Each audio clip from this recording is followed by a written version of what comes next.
এই যে নসিহতগুলো করছি, যারা আনম্যারিড, তোমার জন্য এগুলো শোনার চেয়ে বেশি দামি। কারণ এই ডিসিশনটা এত এত গুরুত্বপূর্ণ যে জীবনে যদি এটাতে ভুল করে ফেলেন কখনো, সারাটা জীবন আপনাকে এই বোঝা টানতে হবে যে আমরা এখন কি কি কাজ করলে কিভাবে স্টার্ট করব আর কিভাবে আমরা এটাকে সলভ করতে পারি। এই সলিউশনটা দুই রকম। এক নম্বর হচ্ছে যারা অলরেডি পরিবারে ঢুকে গেছেন তাদেরকে অন্য জায়গা থেকে শুরু করতে হবে। মানে যারা অলরেডি পরিবারে ঢুকে গেছেন আপনাদেরকে তওবা করে ফিরে এসে আবার শুরু করতে হবে। আর যারা পরিবারে এখনও ঢোকেন নাই, আপনারা এখনও সৌভাগ্যবান। এখন থেকে যদি আপনারা এই নসিহতগুলো মেনে চলতে পারেন, ইনশাল্লাহ আপনার পরিবারটা 8-10টা পরিবারের মতো হবে না ইনশাল্লাহ। রিজিকের ব্যবস্থাটাকে করে নেন, তারপরে ওদিকে যান। আপনার আপন ভাই হিসেবে আমি কথাগুলো বলছি, মনে করেন। এরপরে আপনি যখন বিয়ে করবেন, বললাম তো, মেয়ের জাস্ট দিনদারিতা দেখবেন। হ্যাঁ, এর উপর যদি সৌন্দর্য থাকে আলহামদুলিল্লাহ, বংশ ভালো হয় আলহামদুলিল্লাহ, মেয়ের অর্থ সম্পদ আছে আলহামদুলিল্লাহ।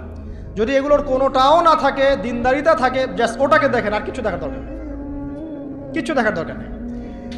এরপরে আরেকটা কথা বলতে ভুলে গিয়েছি যে আপনি এই লেভেলে যাওয়ার আগে নিজেও পবিত্র থাকার চেষ্টা করেন। আপনি নিজে জেনায় যায় না, নিজে পর্নে যায় না, নিজে হারাম অ্যাফেয়ার্সে যায় না। যদি আপনি যান তাহলে আল্লাহ পাক কিন্তু আপনাকে পবিত্র স্ত্রী নাও দিতে পারেন। এটাই আল্লাহ পাকের নীতি যে একজন পবিত্র মানুষ পায়। ঠিক আছে, যে যেমন আল্লাহ পাক তাকে তেমন মিলিয়ে দেন, এটা আল্লাহ পাকের একটা সুন্নাহ। এর ব্যতিক্রম হতে পারে, কিন্তু আপনি যদি পবিত্র না থাকেন আপনি পবিত্র স্ত্রী নাও পেতে পারেন। তা আপনি আগে নিজে পবিত্র থাকেন, তারপরে আপনি এখন মেয়ে দেখেন। আলহামদুলিল্লাহ, বললাম দিনদারিতা প্রাধান্য দেন।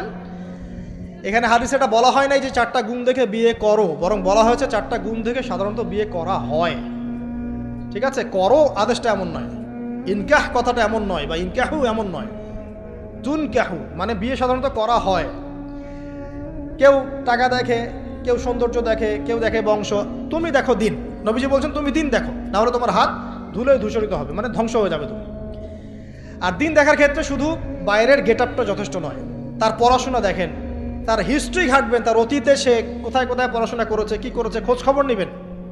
হুট করে তাড়াহুড়া করে কোনো ডিসিশন নিয়ে ফেলবেন না, এটা খুব ভুল করে মানুষ। ঠিক আছে, তার হিস্ট্রি ঘাটেন যে সে কোথায় পড়াশোনা করেছে, কি করেছে না করেছে। তার পরিবারের বায়োডাটা ঘাটেন, তার পরিবারের সদস্যরা কেমন, নামাজ পড়ে কিনা, তার ইসলামের প্রতি কেমন ধারণা পোষণ করে।